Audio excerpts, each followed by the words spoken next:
Hi everyone, आप सभी का स्वागत है कॉलेज वाला चैनल पे। और यार कुछ दिनों पहले कम्युनिटी पोस्ट कराई थी हमने, जिसने मैंने पूछा था कि यार आपके जितने भी डाउट्स है, अगर आप एक कॉलेज स्टूडेंट हो या कॉलेज पास आउट भी हो, आपके जितने भी डाउट्स है टेक से रिलेटेड, डीएसए से रिलेटेड, डेव से रिलेटेड, वो सारे मैं लेने वाला हूँ एक सेशन के अंदर। तो यहाँ पे यार मैं समराइज करके बेसिकली आपके सारे जितने भी डाउट्स थे उनको मैं यहाँ पे ले आया हूँ स्लाइड्स के फॉर्म में। और मैंने समराइज कर दिया है, बहुत सारे डाउट्स सिमिलर थे क्योंकि, और भी मेरे पास डाउट्स हैं। तो ठीक है, ये सारे हम 20-30 जितने भी डाउट्स हैं हमारे, वो देखने वाले हैं अच्छे से। और जितनी भी आपकी क्वेरीज है वो इस वीडियो में यार सारी क्लियर हो जाएगी। तो बिना वेस्ट किए टाइम को स्टार्ट करते हैं इस वीडियो को। ठीक है, तो कुछ Q&A सेशन है जिसमें मैंने बोला था कुछ भी पूछ सकते हो आप मुझसे। हालांकि सिर्फ आपने पढ़ाई की चीज़ें ही पूछी, अच्छी बात है। ठीक है, तो पहला क्वेश्चन है, how much time should a first year spend in DSA to complete it. तो काफ़ी सारे बच्चों को ये डाउट होता है, क्योंकि सीनियर्स काफ़ी ज़्यादा गुमराह करते हैं कि फर्स्ट ईयर मजे करने के लिए ज़्यादा होता है। तो ज़रूरी नहीं है कि तुम पहले साल में पढ़ो, लास्ट के 2 महीने में पढ़ लेना फोर्थ ईयर से पहले। बहुत बेकार एटीट्यूड होता है वो। फर्स्ट ईयर में हमें कितना टाइम देना चाहिए। देखो, अगर आप रगड़ के पढ़ रहे हो तो आप 6 महीने में डीएसए निपटा सकते हो। बट क्योंकि अगेन फर्स्ट ईयर है कॉलेज का, तो थोड़ा बहुत आप मस्ती भी डेफिनेटली कर सकते हो। फर्स्ट ईयर में अगर आप स्टार्टिंग से शुरू होते हो, 1 साल अगर आप लगा देते हो छोटे मोटे गैप्स के साथ, तो भी आप अपने पूरे डीएसए को कंप्लीट कर सकते हो। कोशिश करना पहला साल या फिर मैक्स टू मैक्स 1.5 ईयर्स में आप डीएसए को निपटा दो, अगर आप अभी स्टार्ट आउट कर रहे हो तो। ठीक है, सेकंड डाउट है, कंप्लीट डीएसए सबसे पहले करें या फिर सिस्टम डिजाइन शुरू कर दे, वेब डेवलपमेंट या सीपी या एटसेट्रा। ये तो नहीं था वैसे क्वेश्चन में, मैंने डाल दिया। तो देखो यार, तीनों बहुत ही अलग चीजें हैं। यहाँ पे पूछा गया है कि देखो, बेसिक डीएसए तो हम थोड़ा बहुत कॉलेज में ही कर लेते हैं, और कुछ तो हम पढ़ ही लेते हैं एरेज तक, स्ट्रिंग्स तक। ठीक है, तो क्या उसके बाद हम एडवांस डीएसए, आगे का पूरा डीएसए पढ़ें, अच्छे अच्छे टॉपिक्स, या ये सब करें। देखो, सिस्टम डिजाइन तो आपको करने की जरूरत ही नहीं है अगर आप एक कॉलेज के स्टूडेंट अभी हो। ये बाद में करते हैं, पहले सारी बेसिक चीज़ें कर लेते हैं हम अपनी। ठीक है, जब सब कुछ हो जाए फिर भी टाइम बचा है, और अच्छी अच्छी बहुत बड़ी कंपनीज में मैं और सिलेक्शन करना है, कुछ स्पेसिफिक 2-3 कंपनीज ही पूछती है लो लेवल डिज़ाइन, तो उसके लिए काम आता है, इतना इंपॉर्टेंट नहीं है एज अ कॉलेज स्टूडेंट। फिर बात करते हैं वेब डेव और सीपी। तो देखो यार, आप डीएसए के साथ साथ फ्रंट एंड शुरू कर सकते हो, और बैक एंड भी थोड़ा थोड़ा उसके बाद शुरू कर सकते हो, धीरे धीरे करके। और बात रही यार सीपी की, तो यार सीपी डीएसए ही होता है यार। ठीक है, आप इसको क्या बोल सकते हैं, इसको हम बोल सकते हैं डीएसए की बस थोड़ी सी ज़्यादा ट्रिकी और अच्छी क्वेश्चंस जिसमें थोड़ी बहुत मैथ्स यूज होती है। मैथ्स नहीं, बेसिकली मेंटल एबिलिटी आपकी, राइट। तो CP is DSA, but CP is basically participating in contest, जहाँ पे आपसे डीएसए के ही सवाल पूछे जाते हैं। तो डेफिनेटली अगर आपको इसमें इंटरेस्ट आ रहा है सीपी में, मतलब आप डीएसए पढ़ रहे हो, आप चाहते हो कॉन्टेस्ट भी देते रहो, दे दो, बिल्कुल वो कर सकते हैं, right. Hope it clears your doubt. Third question, भाई फर्स्ट ईयर है अभी, मजे कर। ये रिप्लाई था एक्चुअली एक बच्चे का, तो रॉन्ग एटीट्यूड। ठीक है, कुछ कुछ चीज़ों में लिख देता हूँ। देखो, मजे करना बहुत ज़रूरी है लाइफ में। मैं कभी भी यार इस प्रकार का इंसान नहीं हूँ, मैं बिल्कुल इस प्रकार का इंसान नहीं हूँ, ठीक है, जो कहता है कि 9.9 जीपीए लाओ। ठीक है, मैं हूँ ही नहीं। मैं काफ़ी ज़्यादा प्रैक्टिकल इंसान हूँ। मैं बस ये बोलता हूँ 8, 8.5 जीपीए लाओ। समझ रहे हो यार, मैं बहुत प्रैक्टिकल बातें करता हूँ, बट इतनी भी प्रैक्टिकल बातें नहीं करता कि मज़े ही मज़े करने हैं। मस्ती करो, थोड़ी बहुत करो, बिल्कुल एक्सप्लोर करो अपनी कॉलेज लाइफ को पहले साल में, बट इग्नोर मत करो चीज़ों को। ठीक है, क्योंकि ईजी होता है यार, नंबर लाना ना फर्स्ट ईयर में ईजी होता है, बाद में मजे करो बहुत सारे। अब बात करते हैं फुल स्टैक वेब डेव और DevOps if we are in third year. अब मैं पर्सनली रिकमेंड करूंगा कि यार आप डेवऑप्स, मतलब सॉरी, आप फुल स्टैक वेब डेवलपमेंट की तरफ जा सकते हो। डेवऑप्स भी एक एक्साइटिंग करियर है, बट यार इसकी पढ़ने की रिसोर्सेज इतनी ज़्यादा ना अवेलेबल नहीं है। तो अगर आपको कोई रिसोर्स मिल पाती है ऐसी, और आपसे आप वो समझ भी पाते हो, तो आप कर सकते हो। ठीक है, एक अच्छा ऑप्शन बन सकता है, बट ये थोड़ा ज़्यादा ना एक जेनेरिक ऑप्शन है जो हर जगह आपको काम आता है। तो मैं पर्सनली वो रिकमेंड करूँगा। फिर बात करते हैं, ये भी अच्छा है, ऐसा कुछ नहीं है यार, डेवऑप्स इंजीनियर्स की बहुत कमी है, काफ़ी लिमिटेड नंबर में होते हैं, तो एक बहुत अच्छा करियर ऑप्शन है, don't get me wrong, it is just my personal preference. ठीक है, और सेफ ऑप्शन मैं बोलता हूँ उसको। MacBook air M1 for coding, तो काफ़ी बच्चों का ये डाउट था। एक्चुअली मैंने बहुत सारी जितनी भी लैपटॉप बाइंग गाइड बनाई है 2 साल में, दोनों में इसको बहुत अच्छे से रिकमेंड किया है। अब तो M3 चिप भी आ चुकी है एप्पल की तरफ से। तो देखो, ऐसा है कि पहली बात तो अगर ये 80,000 से महंगा मिल रहा है तो मत लो, मैक्सिमम 82-83,000 देना, इसके उतने भी मत देना, 80,000, 90,000, 1 लाख में कभी मत लेना MacBook air M1।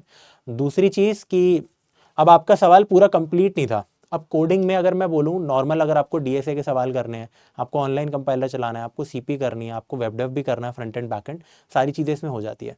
Android development तक हो जाती है। अगर आप यार हरनूर सिंह का चैनल देखोगे तो वहाँ पे मैं आई थिंक उन्होंने काफ़ी ज़्यादा M1 में भी कर रखा है काम, बहुत उतना तो शायद आप नहीं करोगे, ठीक है, बट डेफिनेटली अगर आपका थोड़ा भारी काम रहने वाला है, स्पेसिफिकली गेम डेवलपमेंट हो गया, अगर आप 3D मॉडलिंग ऐसे ऐसे काम करना चाहते हो, अगर आप साथ में अच्छी खासी ज़बरदस्त वीडियो एडिटिंग भी करना चाहते हो, एनिमेशन टाइप सी ऐसी ऐसी चीज़ें, तो छोटी छोटी चीज़ें सब चल जाती है इसमें।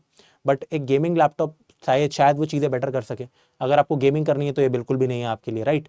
तो मैं इसलिए इसको रिकमेंड करता था, इसकी बैटरी लाइफ बहुत ज़बरदस्त है। तो अगर आप बेसिक कोडिंग ही करते हो, राइट, अगर आपको ऑन कैंपस प्लेसमेंट निकालनी है और कुछ अलग सा हट के काम नहीं करना है, ठीक है, इनफैक्ट इवन AI और ML इन सब के टास्क में इट इज़ गुड, बट वो क्या कहते हैं, ग्राफिक इंटेंसिव कुछ चीज़ें होती है, राइट, तो उसमें गेमिंग लैपटॉप्स काफ़ी ज़्यादा काम आते हैं। देख लेना अपने यूज़ केस के हिसाब से। मेजॉरिटी लोगों के लिए अभी भी this is a perfect laptop, majority लोगों के लिए।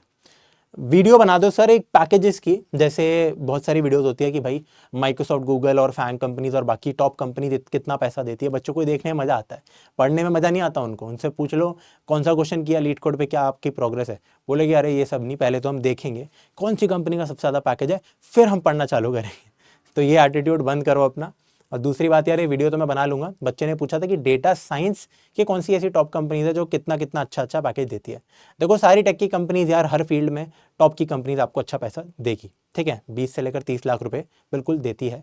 बस आपको पढ़ाई करनी पड़ेगी, टॉप में रहना पड़ेगा कॉम्पिटिशन से, ठीक है। पर बन जाएगी ये वीडियो, बना देंगे, ठीक है, डन। CS वर्सेस CSAI, यार ये दोनों में जॉब अपॉर्चुनिटीज़ के बारे में बच्चा पूछ रहा था मुझसे।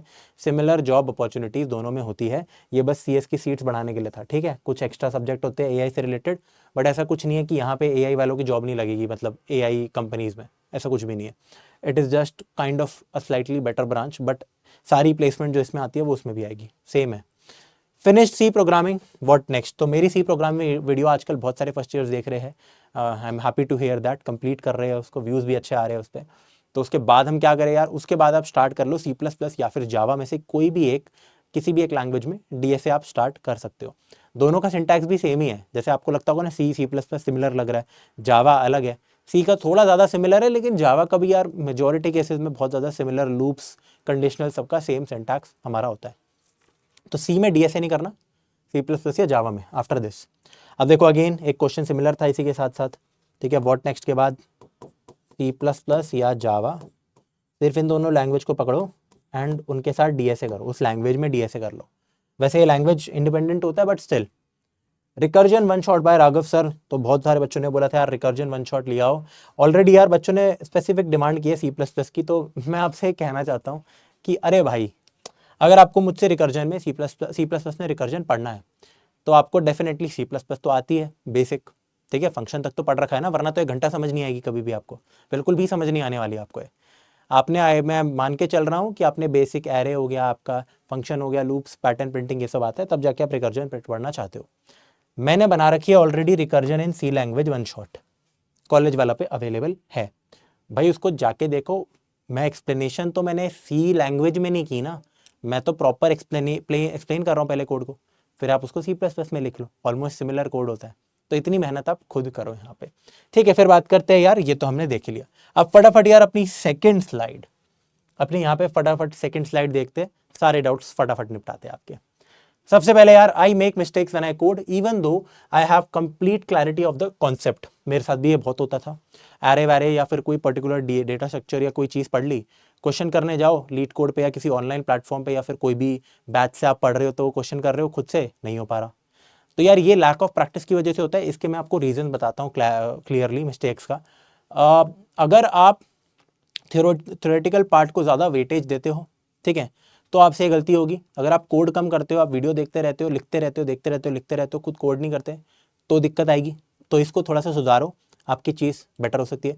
दूसरा देखो, इन जनरल स्टार्टिंग में दिक्कतें आती ही आती है, क्योंकि बहुत टाइम तक ना हमें सिंटैक्स ही क्लियर नहीं होता अपनी लैंग्वेज का, छोटी छोटी चीज़ें उसमें, बहुत छोटे छोटे एरर्स, धीरे धीरे करके वो चीज़ आपकी सुधर जाएगी। एक और यहाँ पे एडवाइस मैं देना चाहता हूँ कि प्लीज़ क्रॉस लैंग्वेजेस मत करो कि यार C++, जावा, पाइथन सब सारी लैंग्वेज एक साथ पढ़ रहे हो, उसमें फिर कन्फ्यूजन हो जाती है। एक दूसरे की चीज़ें हम दूसरी लैंग्वेजों में डाल देते हैं। जैसे मान लो पाइथन में सेमीकोलन डालना हम शुरू कर सकते हैं गलती से, ठीक है, तो ये चीज़ें अवॉइड कर सकते हो। मैं 4th सेमेस्टर में हूँ, कोई ऑन कैंपस मेरे कॉलेज में आने का चांस ही नहीं है। शुड आई डू डीएसए और गेट? तो यार यहाँ पे अगर यू वांट काइंड ऑफ, आप एक ऐसे इंसान हो जिसने जेई वेई की प्रिपरेशन भी की थी, तो आप कर सकते हो एक और बार प्रिपरेशन, और आप 2 साल इन्वेस्ट करने के लिए रेडी हो एमटेक में, और तो गेट आप कर सकते हो। लेकिन अगेन अगर आपको एक अच्छा गेट का स्कोर नहीं है, अच्छा एमटेक का कॉलेज नहीं मिला, तो रिग्रेट बहुत ज़बरदस्त होगा आपको। तो आई वुड से कि दोनों थोड़ी बहुत स्टार्ट कर लो यार, ठीक है। बट डीएस अगर आप अच्छा कर लेते हो, नेटवर्किंग अपनी सुधार लेते हो, डेवलपमेंट कर लेते हो, तो ऑफ कैंपस भी आप जॉब निकाल सकते हो। What to do for CP? Codeforces best platform है यार, ठीक है। तो आप कोड फोर्सेस के सबसे पहले यार इजी क्वेश्चन स्टार्ट कर सकते हो। कैसे? एक वेबसाइट है A2OJ लैडर। बेसिकली आप सबसे पहले तो इस यहाँ पे अपने अकाउंट बना लो, ये इंपॉर्टेंट है।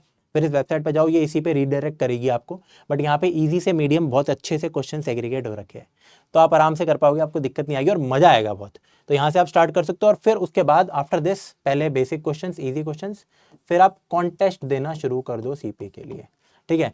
मैं खुद कंपेटिटिव प्रोग्रामर नहीं हूँ यहाँ पे, लेकिन मेरे बहुत सारे यहाँ पे जो हमने इंटर्न्स हायर किए थे वो कंपेटिटिव प्रोग्रामर से, और मैंने बहुत सारे कंपेटिटिव प्रोग्रामर से बात की है, सबका एक ही यहाँ यही सजेशन होता है, ठीक है।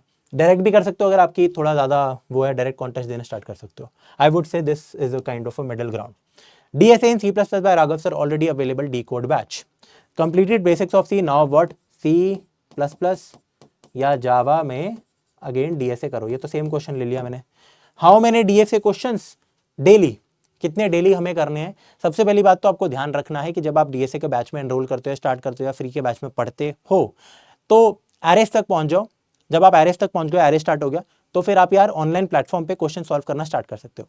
मैं बोलूंगा कि नंबर ऑफ क्वेश्चंस पे इतना ध्यान मत दो, आप मैक्स टू मैक्स ना यार, यहाँ पे आप मैक्स टू मैक्स यहाँ पे 2 घंटे दिन के, मतलब देखो 2 घंटे दो, मिनिमम 2, सॉरी मैक्स बोल रहा हूँ मैं, मिनिमम आप 2 घंटे दो। और अगर आपको मजा आ रहा है क्वेश्चन सॉल्व करते करते तो करते रहो, क्या क्या जा रहा है, लेकिन एक मिनिमम टारगेट सेट करो 2 घंटे। अब हो सकता है 2 घंटे में आप 2 ही क्वेश्चन सॉल्व करो, ठीक है। एक और चीज़, अगर मान लो आप एक क्वेश्चन कर रहे हो 30 मिनट से ज़्यादा उस पर मत दो। अगर 10 मिनट में भी कोई आपको वो ही नहीं हो रहा, हवा ही नहीं लग रही क्वेश्चन में, उसको स्किप करो, अगला वाला करो। और रोज लीड कोड पे या किसी भी ऑनलाइन कोडिंग प्लेटफॉर्म पे रोज एक इजी क्वेश्चन लास्ट में कर लेना, ताकि एक चीज मेंटेन रहे कि एक क्वेश्चन तो मैंने दिन का कर लिया है, ठीक है। तो ये चीज ध्यान रखना, ये चीज आप कर सकते हो। तो 2 आवर्स दे दो। अब डिपेंड करता है इसमें आप 4 क्वेश्चन कर रहे हो, 10 क्वेश्चन कर रहे हो, 2 क्वेश्चन कर रहे हो, 1 क्वेश्चन कर रहे हो। DSA इंपॉर्टेंट और not for off campus? It is important. तो it is important, yes. Oops one shot by Raghav sir. तो ऑलरेडी यार डीकोड बैच के अंदर मैंने C++ में ऊप्स पढ़ा रखा है, प्रैक्टिकल ऊप्स, और मैंने यहाँ पे कॉलेज वाला में फ्री में यार जावा में भी ऊप्स करा रखा है, आप चेक कर सकते हो। प्लीज प्लेलिस्ट को चेक कर लिया करो पहले। How much DSA, last question पे आते हैं, कितनी DSA इंपॉर्टेंट है वेब डेवलपमेंट करने के लिए? ये तो एक बहुत ही बड़ा डाउट होता है, कॉमन डाउट। कितनी DSA करें हम ताकि वेब डेवलपमेंट अगर हमें स्टार्ट करनी है तो कितना DSA आना चाहिए पहले से?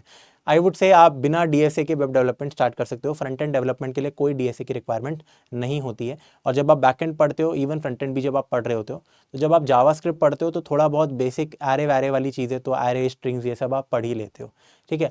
बट अगेन अगर मैं बोलूँ, जैसे फॉर एग्जाम्पल मेरी सी प्रोग्रामिंग की प्लेलिस्ट है, अगर आप वो भी देख लेते हो तो आप पूरा फ्रंट एंड बैक एंड सब निपटा सकते हो। अगर जस्ट टू बी सेफ, अगर आपको DSA आप कर ही रहे हो, तो किस लेवल का DSA, ताकि वेब डेवलपमेंट में दिक्कत ही ना आए। फ्रंट एंड में तो कभी नहीं आएगी, बैक एंड में भी कभी ना आए। तो basic knowledge of some data structures is enough. जैसे आपको पता होना चाहिए स्टैक क्या होता है, क्यू क्या होता है, क्या इसमें ऑपरेशन होते हैं, पुश पॉप टॉप, ये सब चीज़ें, राइट। यहाँ पे DP ग्राफ इन सब का इतना ज़्यादा लेना देना नहीं रहता है। कभी कभी ग्राफ का कंपनी में जाके शायद, ठीक है, मिनिमम स्पैनिंग ट्री वाली चीज़ें आ जाती है, बट इतनी नहीं आती, ठीक है। तो वही है, DP नहीं चाहिए होता आपको।